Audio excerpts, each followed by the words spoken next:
এখন শেষ জমানা ভাই, যে কোনো ঘটনা যে কোনো দিন হবে, যে কোনো ঘটনা যে কোনো সময় ঘটবে। প্রিয় ভাইয়েরা, তাহলে আল্লাহর কোরআন থেকে পারিবারিক সমাধান পাই কিনা? বিশ্ব যে বর্তমানে পরমাণুর নিচে এসে গেছে, টের পাচ্ছেন? একটা পারমাণবিক যুদ্ধ নিচে এখন পৃথিবী।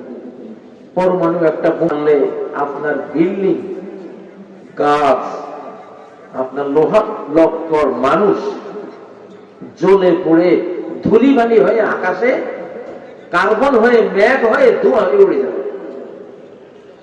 মানুষের দেহ ধোঁয়া হয়ে কার্বন হয়ে আকাশে উড়ে যাবে, তার ঘর বিল্ডিং কার্বন হয়ে আকাশে উড়ে যাবে। সূরা দুখান, আল্লাহ যে ধোঁয়ার সূরা কোরআনে নাযিল করেছেন, এই ধোঁয়ার সূরা, এটা কি সূরা? ধোঁয়া, গোটা পৃথিবীর আকাশ কালো কার্বনে, কালো ধোঁয়ায়, পারমাণবিক ধোঁয়ায় আচ্ছন্ন হয়ে যাবে। ওই ধোঁয়াগুলি থেকে আসলো মানুষের পোয়া শরীর ধূম্রে পরিণত হয়ে আকাশে চলে গেছে। তো সেই যুগের মধ্যে কিন্তু আমরা আছি। এটারও সমাধান কোরআনে ছিল কিনা? ছিল, কোরআনে ছিল। মানুষ হয়ে তুমি অহংকার করো না। এক মানুষ আরেক মানুষকে ওয়ালা তাকুতুলুন নাফসাল্লাতী হারামাল্লাহু ইল্লা বিল হক। অন্যায়ভাবে কোন মানুষকে তুমি হত্যা করতে পারো না। হত্যা করা যায়? হত্যাকাণ্ড নিষেধ না? কিন্তু এখন আজকে ট্রাম্প ইরানকে দিচ্ছে, আমার যদি কিছু হয় তাহলে ইরানকে মানচিত্র থেকে উড়ে দেবে। বুঝতে পারছেন? এমন তো ঘটনা ঘটবে। আর আমরা তো ভারত পাকিস্তান দুই রাষ্ট্র, এখানেও তো দুই দিকে আছে, পরমাণু ওই দিকে আছে না নাই? ও ভাইয়েরা, কিন্তু কোরআনের সমাধান ছিল কি? ছিল আল্লাহর আইনে আগুন দিয়ে পুড়িয়ে কাউকে মারা, এটা নিষেধ। লা তুআযিবু বিআযাবিল্লাহ, আগুন দিয়ে মাখলুককে আযাব দেওয়ার অধিকার শুধু আল্লাহর আছে, আর কারো নাই। শুধু কার আছে? তো এই জন্য ইমাম খোমেনি ফতোয়া দিয়েছিলেন, এটা কোনো জায়েজ নেই, এটা জায়েজ নেই। আসলে তো একটা মানবিক ফতোয়া দিয়েছিলেন।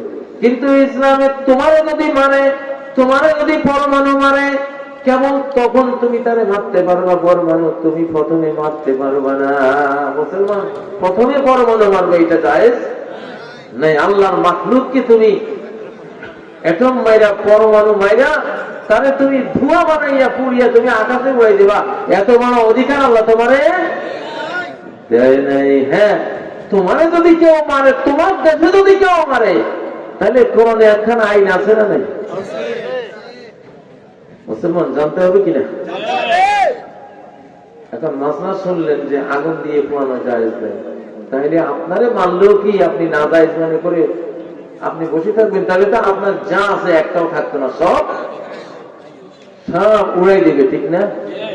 কিন্তু সেখানে মূল লিখে দেওয়া আছে, জাযাউ সাইয়্যাতিন সাইয়্যাতুন সাইয়্যাতুন বিমিসলিহা।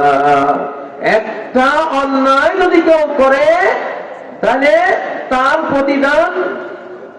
প্রতিশোধ হিসাবে ওই রকম একটা অন্যায় করা তোমার জন্য করবে। সে একটা থাপ্পড় দিছে, সেই রকম একটা থাপ্পড় এখন তুমি দিতে পারবে, এটা বলতো, ঠিক না? সে যদি একটা পরে মারে, যেই মাত্রা মেরেছে তুমি ওই মাত্রার একটা মারতে পারবা, এটা তখন বৈধ। কিন্তু প্রথমে তুমি মারবা না, প্রথমে তুমি মারবা না। সে মানলে দ্বিতীয়বারে তোমার জন্য এটা হালাল, এটা বৈধ, এটা ইনসাফ। না হলে দুনিয়া টিকবে না। না হলে তো সে যে মারছে সে তো মারতেই থাকবে শুধু, ঠিক না? তাহলে তো যে মানলো তারও একটা মাইরা দুনিয়া থেকে বিদায় করে জাবগা, ঠিক না? তো সমাজ এখন পৃথিবীতে শক্তির অপর নাম শান্তি। এখন পৃথিবীতে কি শক্তির অপর নাম? শান্তি। বাংলাদেশের সামরিক শক্তি নাই বলে আমাদের পার্শ্ববর্তী দেশ থেকে কত হুঙ্কার, কত কি, ঠিক না? কিন্তু সামরিক শক্তি থাকলে এই হুঙ্কার আসে না, এটা আসে না। তো আমাদের সরকারের তো এখন নৈতিক দায়িত্ব বাংলাদেশকে এমন এক শক্তিধর রাষ্ট্রে পরিণত করা যে কেউ ভয়ে এদিকে বাঁকা চোখে তাকাইতেও পারবে না, ইনশাআল্লাহ। আপনারা চান এরকম বাংলাদেশ? তাকবীর, তাকবীর। ও ভাইয়েরা, শক্তির অপর নাম কি? শান্তি। এর শক্তি আছে বলে আমেরিকাকে টেনে আনতেছে জন্য, কিন্তু 1000 বার চিন্তা করে যে পারবো কিনা আসলে, ঠিক না বেঠিক? ও ভাইয়েরা, কোরআনের সব সমস্যার সমাধান আছে না নাই? আছে না নাই? কোরআনে ক্যান্সারের চিকিৎসা আছে না? আছে। আলজাইমারের চিকিৎসা আছে? আছে। আলসারের চিকিৎসা আছে? আছে। আল কোরআনে এমন রোগ নাই পৃথিবীতে যার চিকিৎসা আল কোরআনে নাই।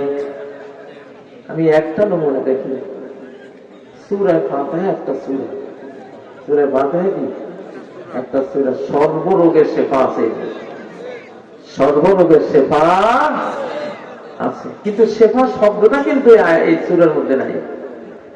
এই সূরার নাম হলো একটা সূরাতুশ শাফিয়া, শিফা সূরা, সূরাতুশ শিফা, সকল রোগ নিরাময়ের সূরা। নবী সাল্লাল্লাহু আলাইহি ওয়াসাল্লামের এক সাহাবী আবু সাঈদ খুদরি, তিনি কয়েকজন সাহাবী নিয়ে কোন এক গ্রামে গেলেন, সফরে গেলেন। গ্রামবাসীকে বললেন আমাদেরকে মেহমানদারি করো, তারা মেহমানদারি করলো না। তো ওনারা না খেয়ে ঘুমিয়ে আছে। কিছুক্ষণ পরে ওই গ্রামের একটা মেয়ে এসে বলল, ইন্না সাইয়্যিদাল হাইয়্যিল আযীম সালিমুন, আমাদের এই গ্রামের নেতাকে সাপে কেটেছে। ফাহাল মিন রাকিন, তোমাদের মধ্যে কেউ চাবুক করার আছে কিনা, ওজা আছে কিনা? আবু সাঈদ খুদরি বলেন, হ্যাঁ আমি ওজা, আমি চাবুক করি। তো তোমরা যেহেতু মেহমানদারি করো নাই, এখন তোমাদের রুগীকে আমরা চাবুক দেব না যতক্ষণ বিনিময় না দিবা। কি দিবা বলো হবে? পরে সন্ধি হয়েছে, 30টা দুম্বা দেবে। কয়টা? 30টা আরাবিয়ান ছাগল দুম্বা দেবে। সুবহানাল্লাহ, কত দাম হবে এই যুগে? 30টা খাসি দুম্বা কত দাম হতে পারে? কয়েক লক্ষ টাকা দাম হবে। এটার উপরে কথা হয়েছে। তো উনি গেলেন, উনি গিয়ে কিছুক্ষণ পরে একটা ফু মারলেন, ফুর সাথে ওই সাপে কাটা মুমূর্ষ মানুষটা লাফ দিয়ে দাঁড়িয়ে গেল। আল্লাহু আকবার, কোরআনের কি পাওয়া! সাহাবীরা বললেন, কি পড়ে তুমি ফু দিলে আর এরকম লাফ দিল? উনি বলেন, আমি 7 বার সূরা ফাতিহা পড়ে ফু দিলাম। সূরা ফাতিহা তো সূরাতুশ শিফা। আল্লাহু আকবার, সুবহানাল্লাহ। আমি গ্যারান্টি দিতে পারি, কেউ যদি হেদায়েত কবুলের সিদ্ধান্ত নেয়, নিয়ত করে যে আল্লাহর কোরআন যেভাবে বলে আমি সেইভাবে চলবো, যদি এই হেদায়েতের গ্যারান্টিটা দেয়, তাহলে আমরা গ্যারান্টি দেব, আসো তোমার কি রোগ, আমরা শুধু কোরআন দিয়ে তোমাকে সেবা করে দেবো ইনশাআল্লাহ। কোনো ডাক্তারই লাগবে না। সেই সূরা ফাতিহার মধ্যে একটাই উল্লেখ আছে জিনিস করণীয়, কি? ইহদিনাস সিরাতাল মুস্তাকিম, সরল পথ, সহজ পথ, কোরআনের পথ, ইসলামের পথ, নবীর পথ, আল্লাহর পথ আমাদেরকে দেখান। হে আল্লাহ, আপনার পথ দেখান। আই লাভ ইউ, খালি আই লাভ ইউ শুনবেন, কিন্তু অপাত্রে। কি? অপাত্রে। আই লাভ ইউর পাত্র ছিল কোথায়? পাত্রী ছিল কোথায়?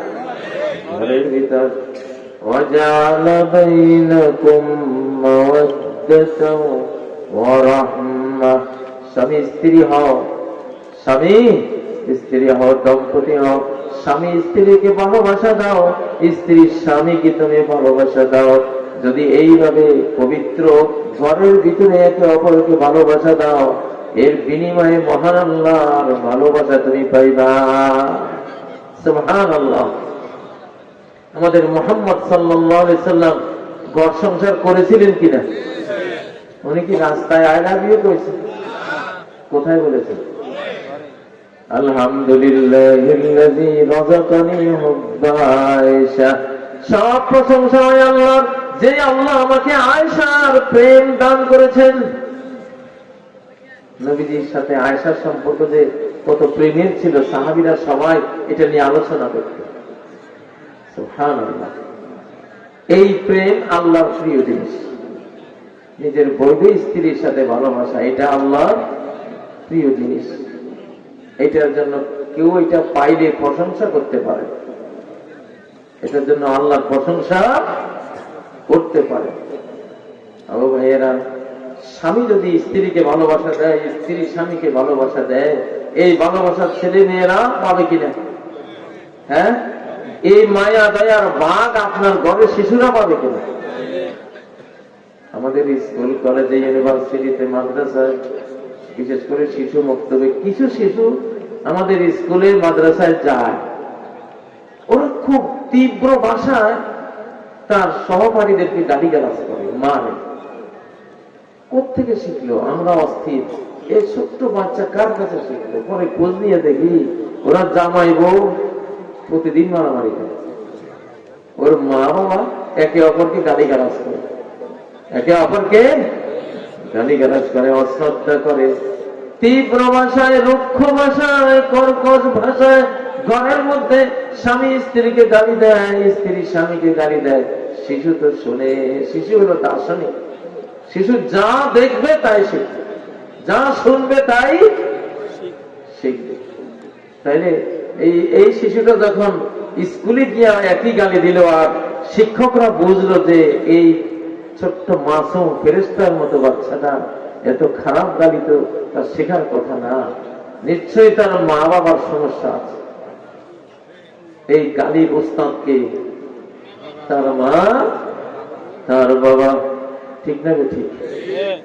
আমার ভাইয়েরা, এই জন্য ঘরের মধ্যে একটাই চলে, সংসার যুক্তিতে চলে না, সংসার যুক্তিতে চলে না। আপনি প্রিন্সিপাল সাহেব, আপনি ডিসি সাহেব, আপনি মন্ত্রী, আপনি না হয় প্রেসিডেন্ট সাহেব, কিন্তু স্ত্রীর কাছে আপনি প্রেসিডেন্ট গিরি দেখাইলে সংসার চলবে।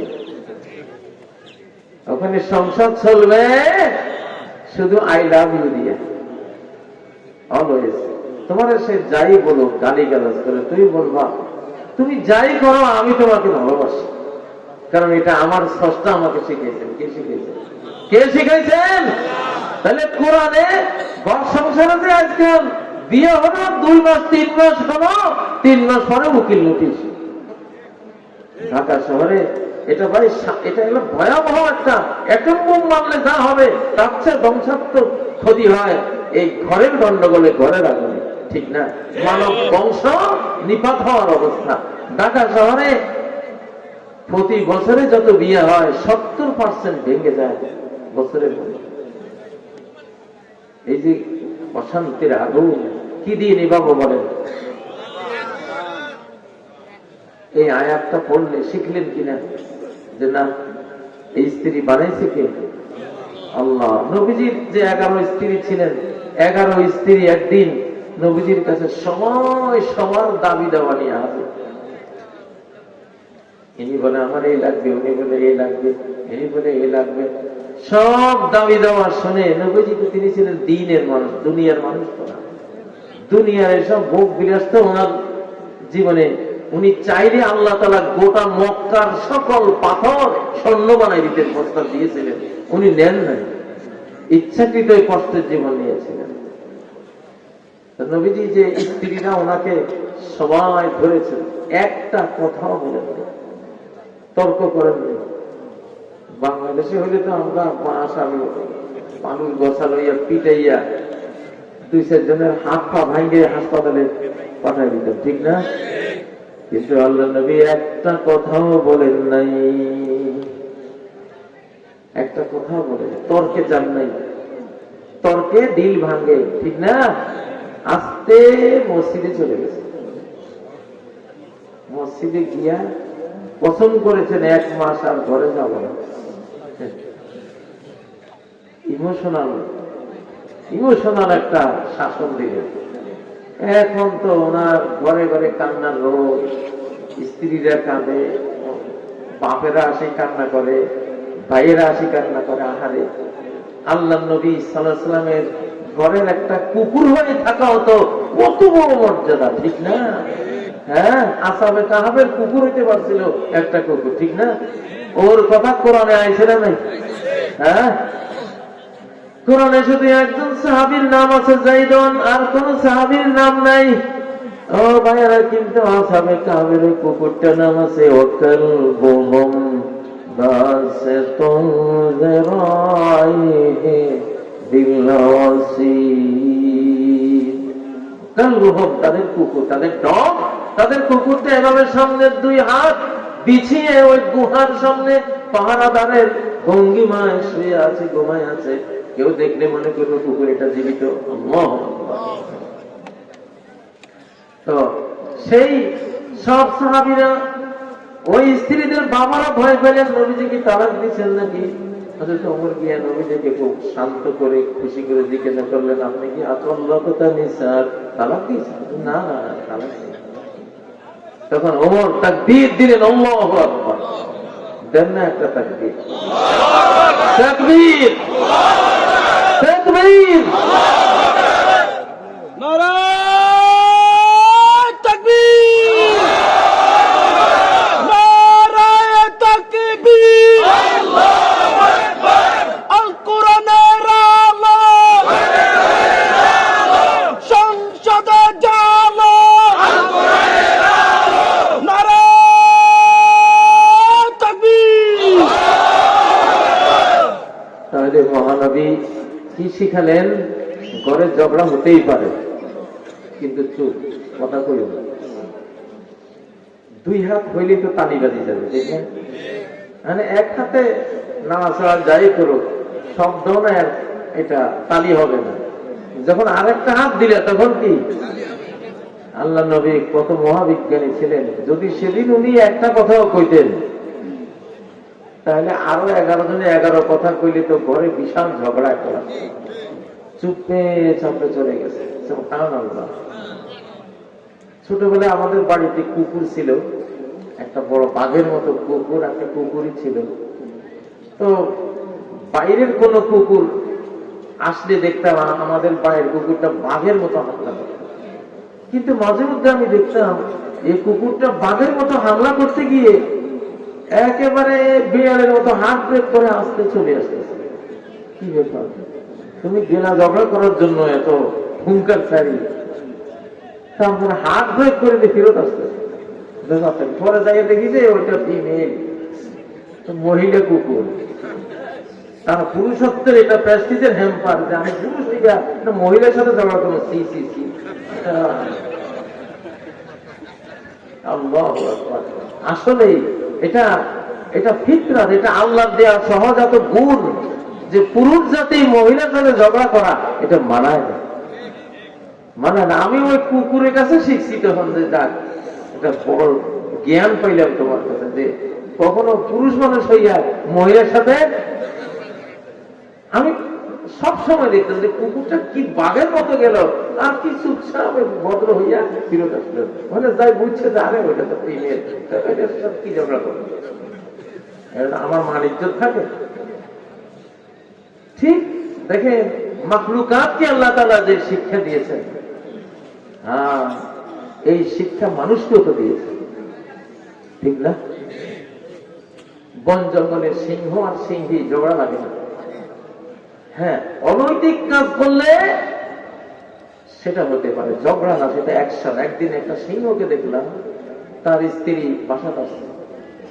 তো সে দেখছে যে তার এই সিংহীটা অন্য এক সিংহের সাথে ছিল, তার নজরে আসছে, কিচ্ছু বলে নাই, কোনো কথা নেই। বাসায় যখন সিংহীটা আসলো, অদ্ভুত কাহিনী দেখলাম। সিংহটা হঠাৎ করে তার গলার মধ্যে ধরলো, ধরছে যে আর ছাড়াছাড়ি নেই। সিংহীটা হাত পা ছড়াছড়ি করে মারা গেল। মানে সে অনৈতিক কাজ করেছে। কি করেছে? অনৈতিক কাজ করেছে, অ্যাকশন দিয়েছে। এটা হয়, কিন্তু এই ছাড়া কখনো আপনার এদের মধ্যে মহিলা নিয়ে পুরুষরা গন্ডগোল করে না। কিন্তু আমাদের সমাজে আজকে কি নারী পুরুষ ঝগড়া ভয়ঙ্কর রূপ নিয়েছে কিনা? ও ভাইয়েরা, কোরআন যদি তোমার সমাজে না থাকে, তোমার শিক্ষায় না থাকে, তুমি জানোয়ার হয়ে যাইবা, বরং জানোয়ারের চেয়ে অদম হয়ে যাইবা। উলাইকা কাল আনআমি বাল হুম আদাল।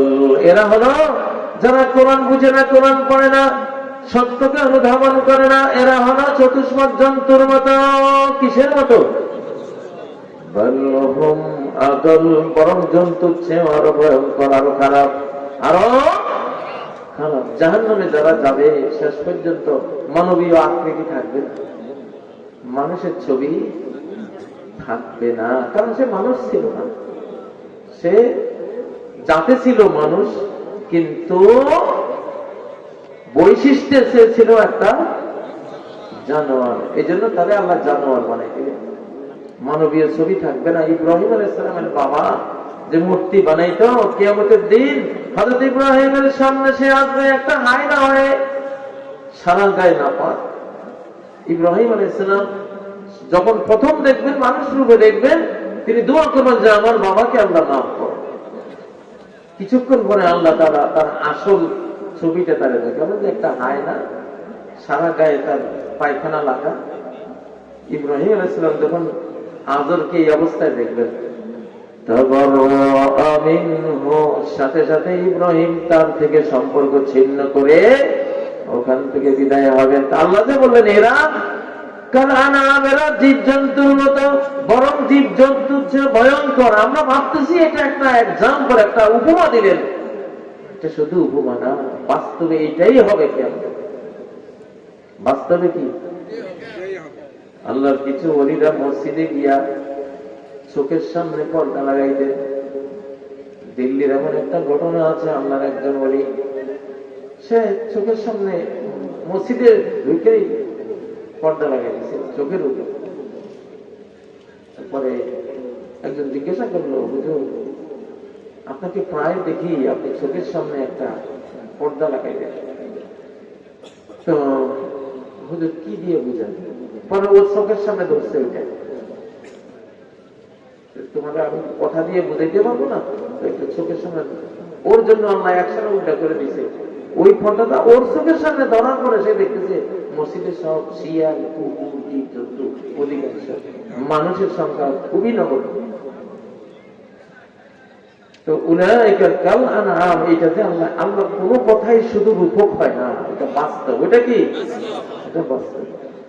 উলাইকা কাল আনআম, এরা হলো জীবজন্তুর মতো। আসলে জীবজন্তু মানবীয় আকার তার, যদিও এখন তোমরা দেখো, যদি অন্তর্দৃষ্টিতে দেখতা তাহলে দেখতা একটা কুকুর, একটা শিয়াল, একটা অন্য জীবজন্তু, ঠিক না? ও ভাইয়া, ইহুদিদের বিশাল এক গ্রুপকে আল্লাহ তাআলা বানর বানাইছিলেন। ওরা যদিও মানব রূপে ছিল, কিন্তু আসলে ওদের গুণ ছিল কিসের? বানরের। জন্য আল্লাহ তাআলা কুনু কিরাদাতান খাসিইন, হও নিকৃষ্ট বানর। আমাদের এই যুগে অনেক বানর হয়ে যায়।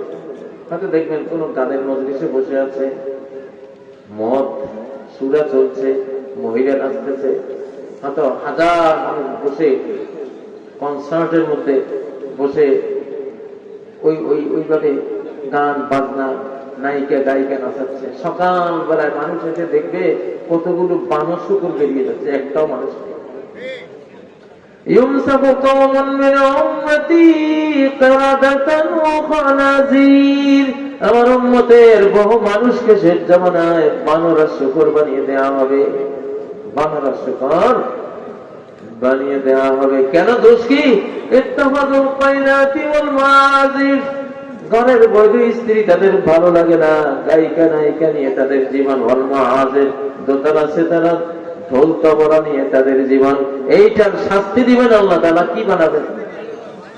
বানর।